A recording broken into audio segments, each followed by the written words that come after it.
residence permits for Hong Kong, Macau and Taiwan people living on the mainland. In Malaysia, a prima facie case established against two women accused of murdering Kim Jong-nam.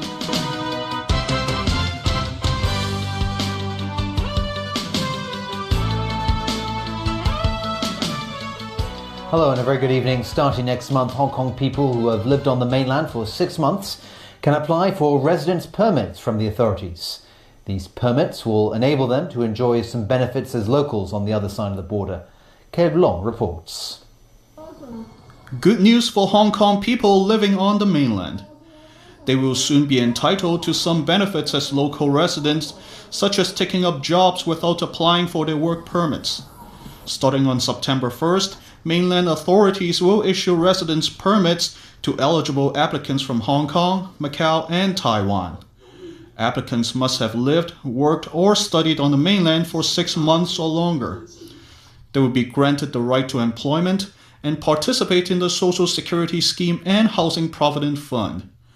Local governments will provide them public services, including free primary and secondary education, basic health care, and legal assistance.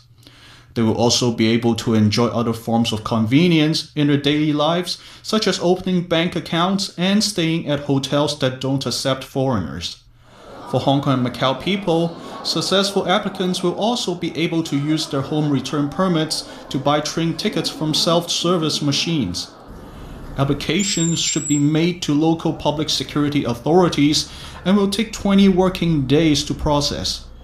Chief Executive Carrie Lam expressed her gratitude for the new measure. She said currently there are 520,000 Hong Kong people working in Guangdong province and 15,000 students studying in different parts of the mainland. This Hong Kong woman set up a company in Guangzhou last year to assist students to apply for study tours. It took her a month to complete her business registration, while it's a 2 to 3 day process for mainlanders. She believes the residence permit will enhance the efficiency of her business and dealings with the government. Currently, anyone who has stayed on the mainland for more than 183 days each year is required to pay the mainland taxes. It is still unknown whether the new measure will include any tax exemption. Caleb Leung, TVB News. Further attacks on the Foreign Correspondents Club after it stood by its decision of inviting Andy Chan to speak. Chan advocates Hong Kong independence, which sparked outrage from local and central government officials. The latest criticism came from Huang Liuxuan, Deputy Director of the State Council's Hong Kong and Macau Affairs Office. He said pro-independence groups blatantly violated the Basic Law and it's unacceptable for foreign journalists' associations to provide them a platform to spread their word. On Tuesday, Andy Chan of the Hong Kong National Party hailed independence as the only way forward for the city when he gave a luncheon speech at the Foreign Correspondents Club. Turning overseas now, a Malaysian court has ruled that the prosecution has established a prima facie case against two Southeast Asian women charged with murdering the estranged half-brother of North Korean leader Kim Jong-un. The pair are accused of smearing VX nerve agent on Kim Jong-nam's face at Kuala Lumpur International Airport last year. The presiding judge says he's not persuaded by the defence argument that the women thought they were taking part in a prank for a hidden camera show. He says enough evidence has been presented so far to infer Indonesian Siti Asya and Vietnamese Don Thi Hun, as well as 4 other North Korean suspects, had engaged in a well-planned conspiracy to kill Kim.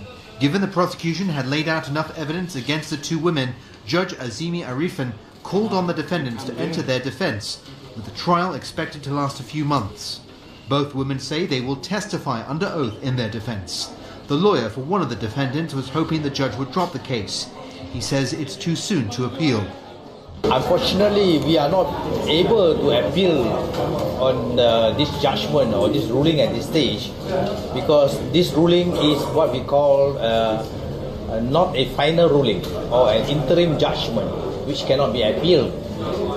So we will see what happens when defense is called, and at the end of the defense, of course, if they are convicted again, then we can appeal that. They are the only suspects in custody, face the death penalty if convicted. The 4 other North Korean suspects fled the country the same morning Kim was killed. According to the case presented so far, the 2 women were recruited and trained to accost strangers in a similar fashion to the day they attacked Kim at Kuala Lumpur International Airport. The North Koreans provided the women with a banned chemical weapon that they smeared on his face. Airport security footage shown in court captured the moment of the attack, and prosecutors also say the camera images link the women to the 4 male suspects. Shortly after Kim arrived at the airport, Hwang was seen approaching him, clasping her hands on his face from behind and then fleeing. Another blurred figure was also seen running away from Kim, and a police investigator testified that it was Asia. US President Donald Trump moved to penalize an outspoken critic, revoking the security clearance of Obama-era CIA Director John Brennan. Trump has cited Brennan as among those responsible for the Mueller investigation into Russian meddling in the 2016 presidential election, which he has called a witch hunt. The unprecedented act of retribution comes just a day after Brennan leveled a blistering attack against Trump for the president's tweet criticizing of a former aide in which he called her a dog. Brennan tweeted, "It's astounding how you fail to live up to the minimum standards of decency, civility and probity." A White House spokesman accused Brennan of wild outbursts and lying. Mr. Brennan has recently leveraged his status as a former high-ranking official with access to highly sensitive information to make a series of unfounded and outrageous allegations, wild outbursts on the internet and television about this administration. Mr. Brennan's lying and recent conduct, characterized by increasingly frenzied commentary, is wholly inconsistent with access to the nation's most closely held secrets and facilities. A US priest says the latest revelation of widespread child sexual abuse by Roman Catholic clergy is a wake-up call to all dioceses across the country. This after a Pennsylvania grand jury accused around 300 Roman Catholic priests of molesting at least 1,000 children since the 1940s.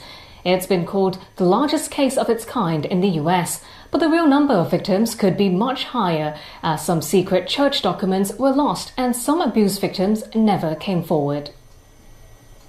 This report really is a wake-up call to other dioceses in the country. They need to do their own reports. Unless they want more grand juries to come in, more attorney generals to come in and do these kinds of reports. People want transparency. I mean, we as a church preach about confession, that confession is good for the soul. Well, the bishops need to practice this also, to confess the tragic abuse that has taken place, to show the sorrow that we have for what happened, and to make sure that this is never going to happen again.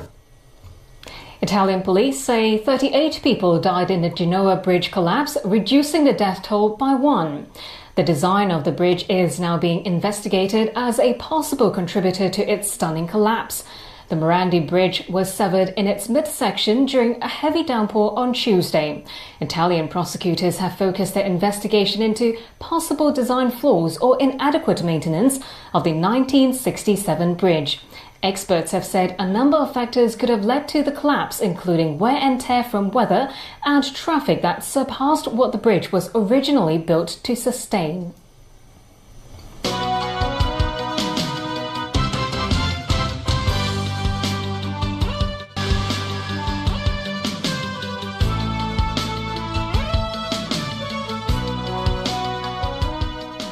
Welcome back. Authorities today confirmed that the Hong Kong section of the Express Rail Link will commence service next month. Plus, more details about the arrangement in place to help the MTRC generate revenues from the service. Sharon Tang tells us more. Welcome aboard. This is the Vibrant Express, the train that will take passengers to mainland destinations starting September 23rd. Members of the media were allowed on board today for a trial run after the transport chief announced the Express Rail Link is safe and ready for passenger services. More details on the Express Rail Link's finances are expected later. As regards the financial arrangement under the operating agreement, that would be dealt with between the Hong Kong government and MTRC, and we will disclose all the details in due course within this month. According to Michael Tian, chairman of the LegGo subcommittee on matters relating to railways, for short-distance journeys, Hong Kong and the mainland will gain 80% and 20% of ticketing revenues respectively. That's $64 for an $80 round trip between Hong Kong and Futian. For long-distance journeys, the Hong Kong side would gain 40% of the profit. Tian added that these revenues belong to the MTRC, but there is a limit. If profits exceed a certain level, the sum would be shared between the government and the MTRC. But if it's below the level, the Kowloon Canton Railway Corporation, wholly owned by the government, would pay for the rest. That's after the KCRC merged with the MTRC in 2007, granting a 50-year service concession to the latter. A lawmaker explains how the relationship works. If the MTRC is going to lose money because of the operation of the express rail, the fares, the MTR fares, as well as the concession that MTR is going to give to the public may be affected in the future. Meanwhile, lawmaker Jeremy Tam said serious water leakage was found in stations such as the West Kowloon terminus. The MTRC stressed its staff inspect the stations every day. Sharon Tang, TVB News. Growing mystery on an alleged fraudster with multi-criminal records. Hours after his bail release, Wong Kwai Fun was found dead in Yau Ma Tei. This was Wong Kwai Fun's last public appearance, leaving the West Kowloon Magistracy yesterday. He was released on a $1 million bail after a mention hearing on a fraud case. Hours later, at around 10 o'clock last night, he was found lying on the ground floor of this multi-storey car park in Yau Ma Tei. The 62-year-old was confirmed dead at Kwong Wah Hospital. Police are said to have found 4 suicide notes on him, but would not confirm the cause of death until after an autopsy. Wong Kwai Fun has multiple criminal records for fraud, false accounting and criminal intimidation. His younger brother turned himself into police this morning and is detained for alleged conspiracy to defraud and false imprisonment. The siblings are 2 of 35 people arrested in connection with a cross-boundary syndicate. A joint operation by local and mainland police freed a Hong Kong businessman held captive in Shenzhen. Wong Kwai Fun was then charged with conspiracy to defraud for cheating a merchant roughly out of $1 million in the 6 months from September last year. Authorities have confirmed 3 more cases of dengue fever. That's increased confirmed cases to 7. 3 of the patients were near Lion Rock Park before they were infected. The health chief expressed concern and called for the community to take action, including construction sites and also other departments in the government, such as those who are responsible for the parks and also some private housing estates and so on. So those are some of the possible sources of mosquitoes, especially when we have a heavy rain in the last few days. Tony, over to you for sports. Yep, football. Just a game into the EPL season, defending champs Manchester City are dealing with injury concerns. Midfielder Kevin De Bruyne hurt his right knee in training. Initial reports claim that he could be sidelined for months. The Belgian missed 12 games in 2016 when he injured the same joint. In other football news, former Barcelona star Andre Iniesta scored his 2nd goal in as many games for his new team, Vissel Kobe.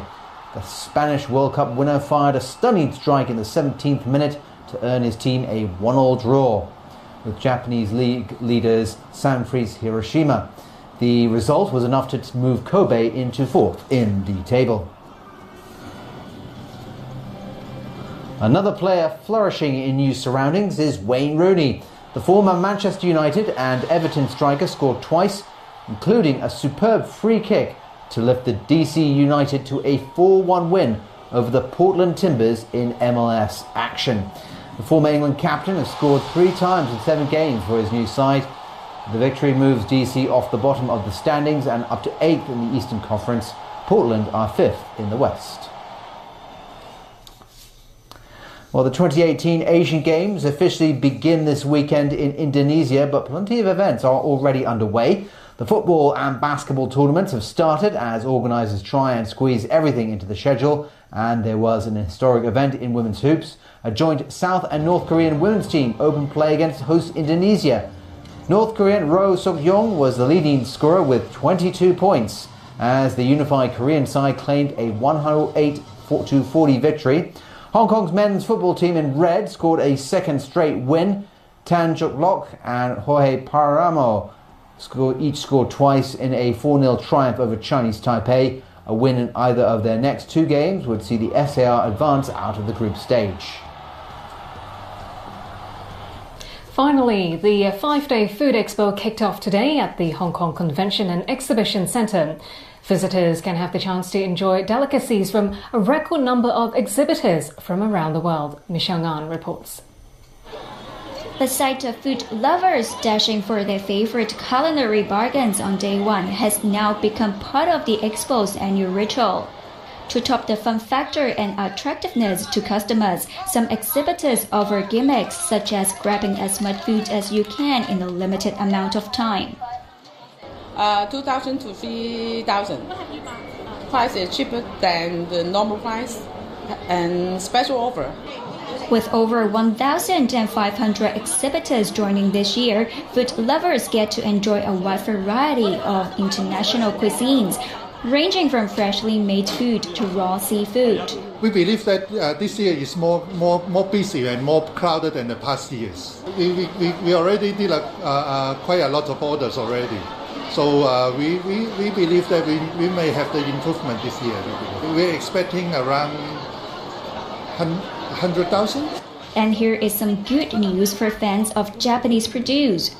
This marks the first expo since the government relaxed import controls on Japanese food from certain prefectures, implemented after the 2011 Fukushima nuclear disaster sparked radiation fears. It has led to more Japanese exhibitors to show off their ware. I think our produce is already trusted, so I think the trust and confidence will only be stronger. This is the first year that the organizer has introduced reusable boxes and utensils. After paying a $20 deposit, participants can borrow one of the 1,000 sets available on site. Michelle An, TVB News. And that's the news.